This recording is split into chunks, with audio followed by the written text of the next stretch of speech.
इतिहास के पन्नों में दफन एक ऐसा राजपूत राजा जिसे भारत में तो कोई नहीं जानता, पर यूरोप के एक देश पोलैंड के घर घर में इस राजा को पूजा जाता है। जी हाँ दोस्तों, अंग्रेजों के दिलों में आज भी इस राजा के लिए इतना सम्मान है कि क्या कहे। हर साल अंग्रेजों का एक बड़ा जत्था भारत आता है और इस राजा के सम्मान में अपना सर झुकाता है। भारत का ये महान राजा कोई और नहीं बल्कि गुजरात के महाराजा जाम साहेब दिग्विजय सिंह जडेजा है। परंतु दुर्भाग्य हमारा ये है कि भारत के इस महान राजा का इतिहास तो छोड़िए, आपने शायद इससे पहले इनका नाम भी नहीं सुना होगा। तो दोस्तों, एक सच्चा भारतीय होने के नाते आपको इस महान राजा का इतिहास जरूर पता होना चाहिए। उम्मीद है आप इस वीडियो को लाइक जरूर करेंगे। तो चलिए शुरू करते हैं। दोस्तों, ये बात है आज से तकरीबन 80 साल पहले की, जब पूरी दुनिया में दूसरे विश्व युद्ध का खूनी खेल चल रहा था। ये वो दौर था जब हुकूमतें इंसानियत से बड़ी हो गई और तभी हिटलर ने बड़ी क्रूरता के साथ यूरोप के एक देश पोलैंड पर हमला बोल दिया।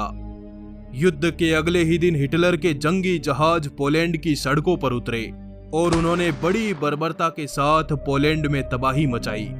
कई बच्चे अनाथ हो गए, महिलाओं की अस्मिताएं लूट ली गई और आबादियां वीरान हो गई। इस युद्ध में पोलैंड के सभी पुरुष मारे जा चुके थे और सिर्फ औरतें और बच्चे ही छुपते छुपाते जीवित बचे।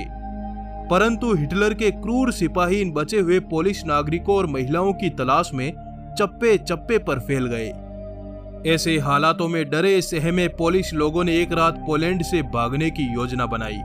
वे सभी लोग जहाजों में सवार हुए और समुद्र के रास्ते पड़ोसी देशों की शरण में जाने लगे। पर हिटलर के भय से किसी भी देश ने उन पोलिश लोगों से भरे जहाज को अपने मुल्क में रुकने नहीं दिया। ये जहाज इसी तरह समुद्र में घूमता हुआ अरब सागर में दाखिल हुआ। कई दिन बीत गए पर पूरी दुनिया इनसे मुंह फेर चुकी थी। अब इन भूखे प्यासे पोलिश लोगों के सामने सिर्फ एक ही रास्ता था और वो था मौत। रोती हुई माएं अपने बच्चों को गोद में लेकर समुद्र में कूदने को तैयार हो गई। कुछ ने सर पटक कर मरने का रास्ता चुन लिया, पर तभी जहाज भारत के गुजरात की सीमा से टकराया। सभी ने उम्मीद की नजर से भारत की तरफ देखा। रोते हुए विदेशी चेहरों की आखिरी उम्मीद अब भारत ही था। तब जामनगर के महाराजा ने इन सभी बेहाल भगाए हुए पोलिश लोगों की मदद के लिए अपने राज्य के द्वार खोल दिए। दोस्तों, आपको मैं यहाँ बता दूं, इस समय पूरी दुनिया हिटलर और रूस जैसे ताकतवर मुल्कों से खौफ खाती थी और भारत खुद अंग्रेजों का गुलाम था। पर फिर भी शरण में आए हुए की रक्षा करना एक हिंदू क्षत्रिय का पहला धर्म है। इसी के नाते भारत के जामनगर के महाराजा दिग्विजय सिंह ने बिना डरे हजारों पोलिश महिलाओं और बच्चों से भरे इस जहाज को गुजरात की सरहद पर रोक दिया और उन सभी महिलाओं और बच्चों को अपने राज्य में शरण दी। महाराजा ने जामनगर से कुछ दूरी पर एक नई बस्ती बसाई जहां इन सभी को रखा गया। इन पोलिश लोगों की पढ़ाई के लिए स्कूल, चिकित्सा और खाने पीने का पूरा बंदोबस्त वहीं कर दिया गया। राजा दिग्विजय सिंह पोलिश लोगों के लिए एक देवता बनकर आए थे और सन 1942 से 1948 तक लगभग 20,000 से अधिक भगाए गए पोलिश नागरिक राजा की शरण में आ चुके थे। जब युद्ध समाप्त हो गया तो इन सभी पोलिश नागरिकों ने बकायदा महाराजा के सामने अपना सर झुकाकर आभार जताया। एक देवता की तरह उनके पैरों और सिंहासन को चूमा और वापस अपने वतन की ओर विदा हो गए। महाराजा ने सभी को कुछ पैसे और खाना दिया और उनका यात्रा का पूरा खर्च भी उठाया। पर दोस्तों, आपको जानकर हैरानी होगी कि महाराजा ने जिन महिलाओं और बच्चों को अपने राज्य में शरण दी, उनमें से 2 बच्चे आगे चलकर पोलैंड के प्रधानमंत्री और राष्ट्रपति बने। आज 70 साल बाद पोलैंड देश में भारत के इस महाराजा को एक संत की उपाधि मिली है।